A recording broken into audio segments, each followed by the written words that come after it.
नमस्कार, knocking-news.com में आपका स्वागत है। मैं हूं गिरिजेश वशिष्ठ।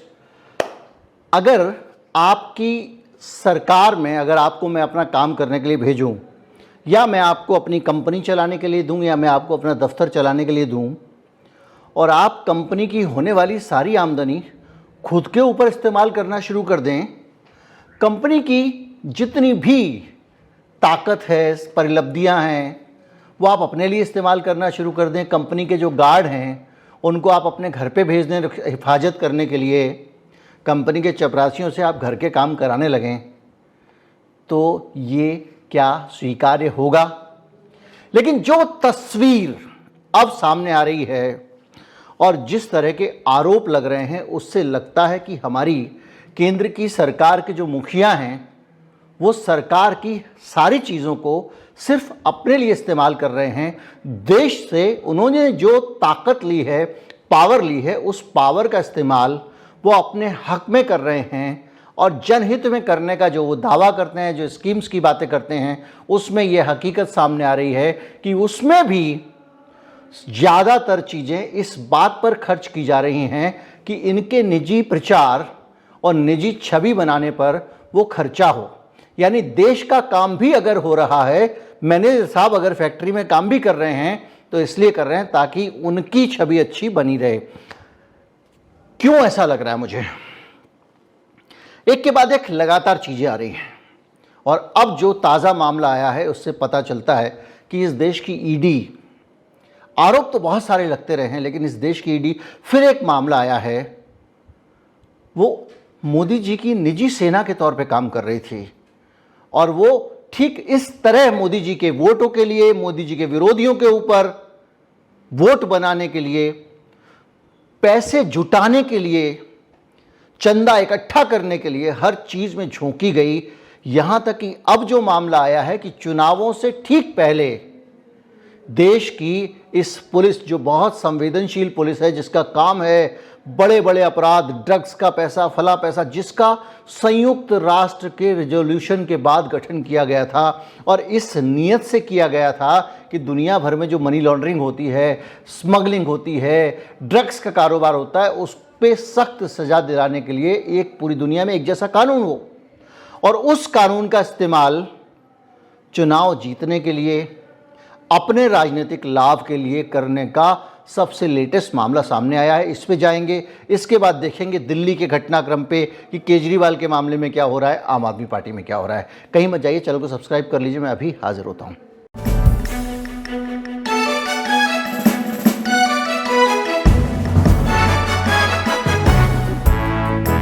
सबसे ताज़ा मामला है आज का सुप्रीम कोर्ट का।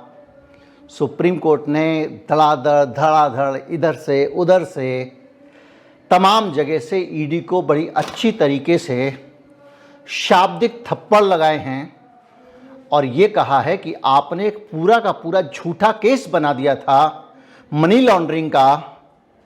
पुराने कुछ इनकम टैक्स के ऑफिस के नोटिस निकाले, उन नोटिस के आधार पर ईडी का केस बना दिया। सुप्रीम कोर्ट ने कहा कि ये इनकम टैक्स के नोटिस थे तो इनको इनकम टैक्स का नोटिस बने रहते।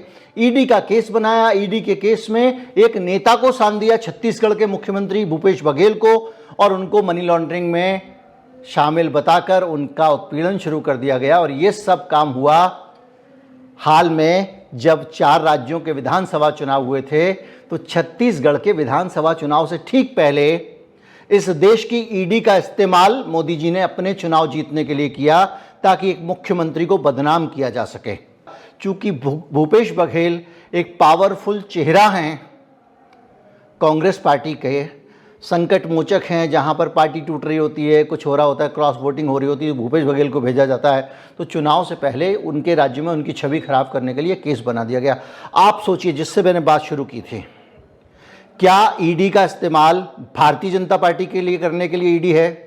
क्या देश के लोगों का पैसा भारतीय जनता पार्टी के चुनाव के गेम सजाने के लिए है? अब आप में से कुछ लोग अगर ये सोच रहे हों और ये कहना चाह रहे हों कि पहले भी ऐसा होता रहा है, तो भगवान के लिए वो पहले भी क्या हुआ है उसको निकाल जरूर लीजिएगा, उसके बाद तुलना कीजिएगा।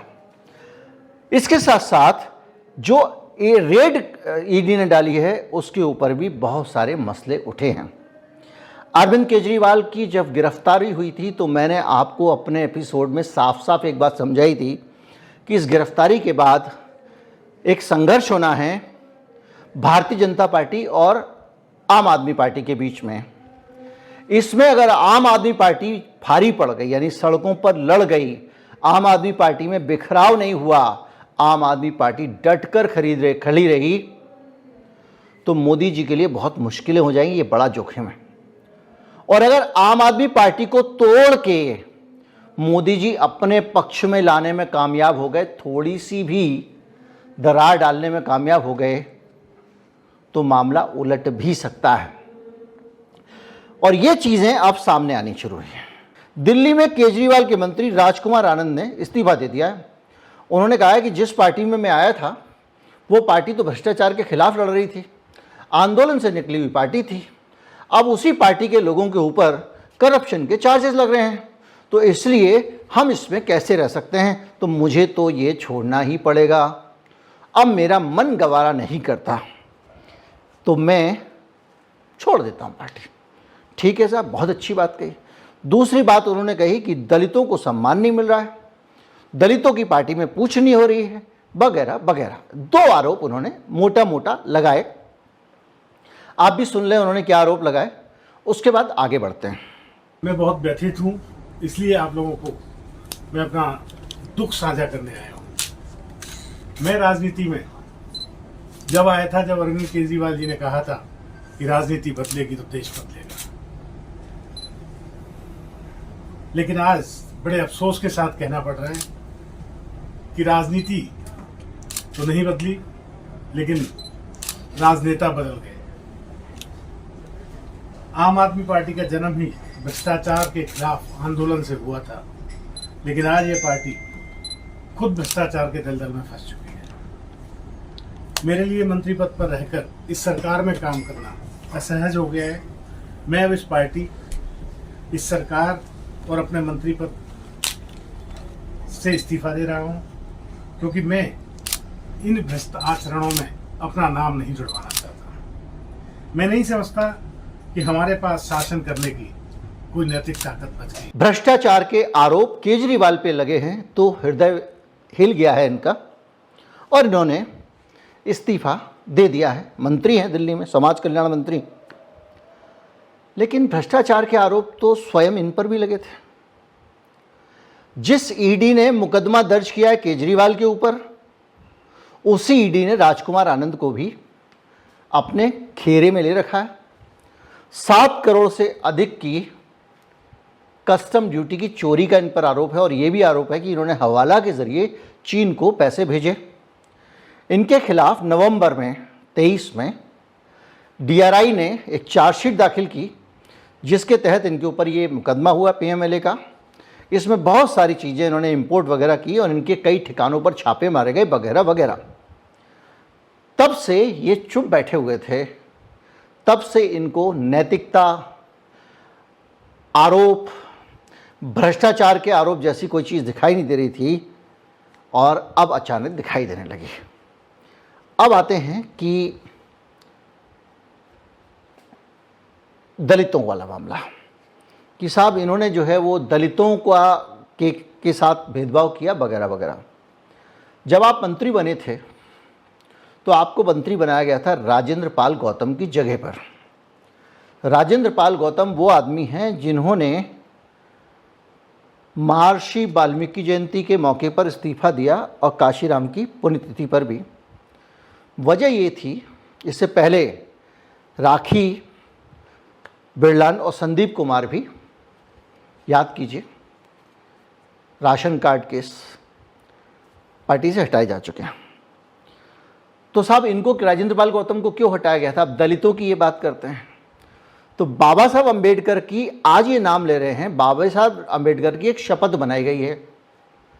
एक धम्म कार्यक्रम हुआ था बौद्धों का, राजेंद्र पाल गौतम भी बौद्ध, उसमें वो गए थे, और वहाँ पर जो मौजूद लोग थे उनको शपथ दिलाई जा रही थी, जिस शपथ में एक हिस्सा है कि जो हिंदुओं के अवतार हैं, ये है वो है, हिंदू देवी देवताओं, इस सबको हम नहीं मानेंगे। ये राजेंद्र पाल गौतम ने कहा था। इस देश के दलितों में एक सामान्य तौर पर डॉक्टर अंबेडकर को जो लोग मानते हैं, ये धारणा और ये शपथ आमतौर पर सब जगह दिलाई जाती है। यही अरविंद केजरीवाल थे जिन्होंने राजेंद्र पाल गौतम का इस्तीफा ले लिया, एक दलित एक्टिविस्ट का। तब भाई साहब आप क्या कर रहे थे? तब आनंद साहब आपको ये क्यों नहीं लगा कि भाई मैं इनकी जगह मंत्री कैसे बन जाऊं? ये तो दलितों के लड़ने वाले आदमी हैं, ये सामाजिक न्याय की बात कर रहे हैं, ये ब्राह्मणवाद के खिलाफ शपथ लेने के कारण इनको निकाला जा रहा है और मैं इनकी जगह ले रहा हूं। तो अब आपको लगेगा इतना वीडियो सुन के कि मैं इनकी इस्तीफा देने वाले महोदय जो हैं इनको टारगेट कर रहा हूं, वाले नहीं। इन्होंने इस्तीफा, ये जो बातें दो कहकर दिया है, ये बातें ग्राउंड ही नहीं है और ना इन चीज़ों से उनको कोई लेना देना है। इनकी समस्या ये है कि इनके खिलाफ ईडी का मुकदमा चल रहा है, ये ईडी के शिकंजे में है। और ईडी वो पंजा है जिससे गर्दन पकड़ के आदमी को वॉशिंग मशीन में डाला जाता है, और जो वॉशिंग मशीन में घुसने में जितना दाएं बाएं करता है उसके उतने ही हाथ पांव टूटते हुए बार बार उसको ठूसा जाता है। सरल उदाहरण तरीके से बता रहा हूं। तो ये एक और उदाहरण है जिससे आपको साफ दिखाई दे रहा है कि हमारे देश में एक व्यक्ति के लिए एजेंसियों का इस्तेमाल हो रहा है, उसके राजनीतिक हितों के लिए हो रहा है, उसकी पार्टी के लिए हो रहा है। चुनाव से पहले लाना करना, लोगों को इस्तीफे दिलाना। और ये मामला सिर्फ इतना नहीं है कि अभी इन राजकुमार आनंद के साथ में, याद कीजिए जिस दिन केजरीवाल को गिरफ्तार किया गया था, मैंने आपको बहुत साफ साफ अपने वीडियो में कहा था, जिन्होंने नहीं देखा वो निकाल के देख लें, कि केजरीवाल के मामले में ये जो व्यक्ति हैं इसको अंदर डाल के अब पीछे से पूरी कोशिश होगी आम आदमी पार्टी को तोड़ के छिन्न भिन्न करने की। और केजरीवाल भी कच्चा खिलाड़ी नहीं है। केजरीवाल की पार्टी सड़कों पर लड़ेगी, उसके पास कैडर है, और वो सड़कों पर जब लड़ती है तो मोदी को नुकसान होगा, और अगर पार्टी टूट जाती है तो मोदी को फायदा होगा। तो निश्चित तौर पर केजरीवाल के अंदर डालते ही पार्टी के टुकड़े करने दो। उसके बाद तो अब तो आम आदमी पार्टी भी यही आरोप लगा रही है कि पार्टी के टुकड़े किए जा रहे हैं। और इन मंत्री महोदय के बारे में भी सौरभ भारद्वाज ने कह दिया कि इनको दबाव में लिया गया है। खैर, ऐसी भ्रष्ट पार्टी, ऐसी बेईमान पार्टी, ऐसी गुंडागर्दी मचाने वाली पार्टी जो देश भर में पार्टियों को तोड़ रही है, उस भारतीय जनता पार्टी का मुकाबला ऐसे दौर में आप कैसे करते हैं, ये भी तय होगा। और मैं आपको दिखाना चाहता हूं, यही है राजकुमार आनंद, जिनके यहां 23 घंटे तक ईडी का छापा पड़ा था। 23 घंटे तक ईडी का छापा पड़ा था। पूरी की पूरी भारतीय जनता पार्टी ऊपर से लेकर नीचे तक चिल्ला चिल्ला कर कह रही थी राजकुमार आनंद भ्रष्ट है, राजकुमार आनंद भ्रष्ट है। पूरी की पूरी बीजेपी कह रही थी। तो अब एक और खेल चल रहा है। आम आदमी पार्टी के अंदर बहुत सारे लोग दबाव में हैं। कौन लोग हैं जो चुप बैठे हैं और यहां तक कि केजरीवाल के समर्थन में बयान तक नहीं दे रहे हैं? केजरीवाल की गिरफ्तारी के बाद आम आदमी पार्टी के कई नेता जो पंजाब में हैं, उन्होंने अपनी प्रोफाइल चेंज कर दी है, और उसमें ज़्यादातर लोगों ने केजरीवाल की वो तस्वीर लगा दी है, इसमें वो सलाखों के पीछे दिख रहे हैं,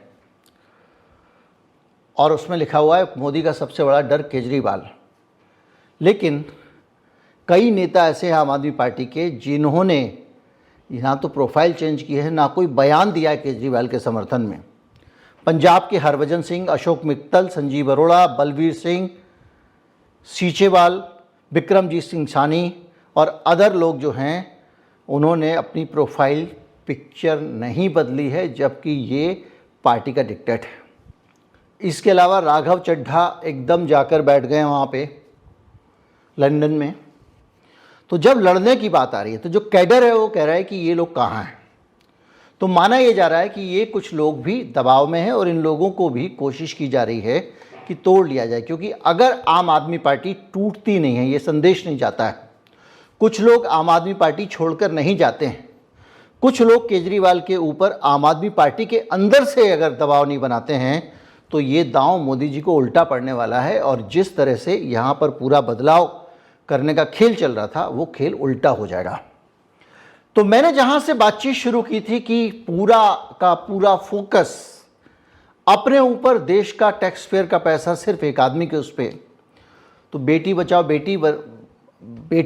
बेटी बढ़ाओ अभियान जो था उसका मैंने आपको बताया कि 80% पैसा प्रचार पे ही खत्म हुआ, और जो प्रचार हुआ उसमें भी 99.9% मोदी जी के बड़े बड़े फोटो थे। देश में कोई भी हाईवे बनता है तो वो पूरा नहीं होता, वो थोड़ा सा जब पूरा होता है उससे पहले मोदी जी का प्रचार उस पर कर दिया जाता है, तब वो मामला आगे बढ़ता है। यानी हाईवे बन रहा है तो मोदी जी के लिए बन रहा है। नया संसद भवन दुनिया कह रही है कोई ज़रूरत नहीं थी, पुराने वाले में इससे भी ज़्यादा जगह है जितनी जगह इस संसद भवन में है, और ये संसद भवन कुछ समय बाद छोटा पड़ जाएगा जैसे ही पुनर्सीमन होगा हमारी सीटों का। आज की तारीख के हिसाब से जितनी सीटें लोकसभा की चाहिए उतनी सीटों के हिसाब से ये तैयारी नहीं है, लेकिन वक्त के आसमान के ऊपर वक्त के हस्ताक्षर मोदी जी के चाहिए। हो गया, सेंट्रल विस्टा बन गया, लोक कल्याण मार्ग का नाम बदल दिया, यानी हर चीज़ जो इस देश की है, इस देश की धरोहर है, सरकार की है, उन सब चीज़ों को बदल दो। राजपथ का नाम बदल दिया, इसका नाम बदल दिया, तो पूरा का पूरा जो एक परिदृश्य दिखाई दे रहा है, जो एक परसेप्शन बन रहा है, वो एक परसेप्शन बन रहा है कि ये देश के संसाधन देश चलाने के लिए हैं, देश की पुलिस देश चलाने के लिए है, देश की ईडी देश से जुड़े हुए आर्थिक अपराधों को रोकने के लिए है, जो इंटरनेशनल कन्वेंशन के हिसाब से बनी हुई है। सीबीआई का काम एक सेंट्रल एजेंसी के तौर पे इन्वेस्टिगेशन करने का है, और ये सारे के सारी जो संस्थाएं हैं वो मिलकर सिर्फ एक आदमी के लिए काम कर रही हैं। बहुत सारी चीज़ें, बंद लिफाफे, बहुत सारी इंक्वायरियां, अगर आप इस थीम पर डालकर देखें, अगर आप इस नज़रिए से देखें, चूँकि ये समय है जब हमको तय करना है आने वाले समय में कि इस देश को किस दिशा में जाना है, और पूरी दुनिया में जब ये कहा जा रहा है कि मोदी जी ये बदल देंगे वो बदल देंगे, ऐसे में ये और अच्छी तरह से सोचने विचारने और इस पर फैसला लेने का विषय है। अब आप कितने भी मामले निकाल लीजिए, पुराने कितने भी नए मामले निकाल लीजिए, सब कुछ एक व्यक्ति के लिए हो रहा है, चाहे वो महंगी कार खरीदनी हो, महंगा विमान खरीदना हो। ऐसा लगता है कि हमारे देश का हम जो टैक्स का पैसा दे रहे हैं, सारी चीज़ों का पैसा दे रहे हैं, वो पैसा एक ही व्यक्ति। तो ये जो चीज़ है ये इस तरफ इशारा करती है कि क्या हम उस दौर में पहुंच गए हैं जब सब कुछ होता था तो राजा के लिए होता था। किंग नेवर डज रॉन्ग, अगर कुछ गलत होता था तो दूसरे लोग पकड़े जाते थे, दूसरे लोगों का नाम आता है। जैसे ब्रिटेन में होता है कि कोई भी फैसला होता है मंत्रिमंडल का होता है, राजा की कोई गलती है ही नहीं, लेकिन वहाँ राजा के पास उतने अधिकार नहीं है। तो क्या हम धीरे धीरे करके जिसकी लोग बात कर रहे हैं उस तरफ पहुँच रहे हैं?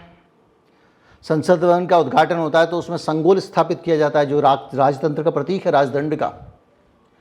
इस तरह के अनेक, अगर राम मंदिर बन रहा है तो वहाँ पर भी एक ही व्यक्ति के लिए पूरा आयोजन हो रहा है। मंदिर जितना बड़ा बन सकता था उससे छोटा बन रहा है ताकि चुनाव से पहले पूरा हो जाए।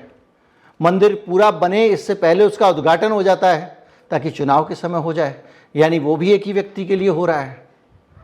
उसमें भी जब आयोजन होता है तो सारे के सारे जितने अतिथि आते हैं वो एक तरह से वो अलंकार हैं एक ही व्यक्ति को सजाने के लिए। तो ये एक अपने आप में सोचने की बात है कि एक प्रधानमंत्री, देश का प्रधान सेवक, इस देश को अच्छी तरीके से चलाने, इस देश को आगे बढ़ाने, इस देश को बेहतरीन बनाने के लिए जिसको योगदान देना चाहिए, ऐसा लगता है कि सारे का सारा देश उस व्यक्ति को महान बनाने में योगदान दे रहा है। उम्मीद करता हूं कि ये जो मामले आ रहे हैं, एजेंसी के दुरुपयोग वाले, दूसरे सारे मामले, और भी जितनी चीज़ें आपके दिमाग में आती हैं, जब आप इस नज़रिए से उसको माप के देखेंगे तो आपको लगेगा कि सचमुच हम उस दौर में जा रहे हैं जब संविधान बदलने की ज़रूरत भी नहीं है, बगैर बदले ही संविधान सब कुछ बदल चुका है। नमस्कार, जय हिंद।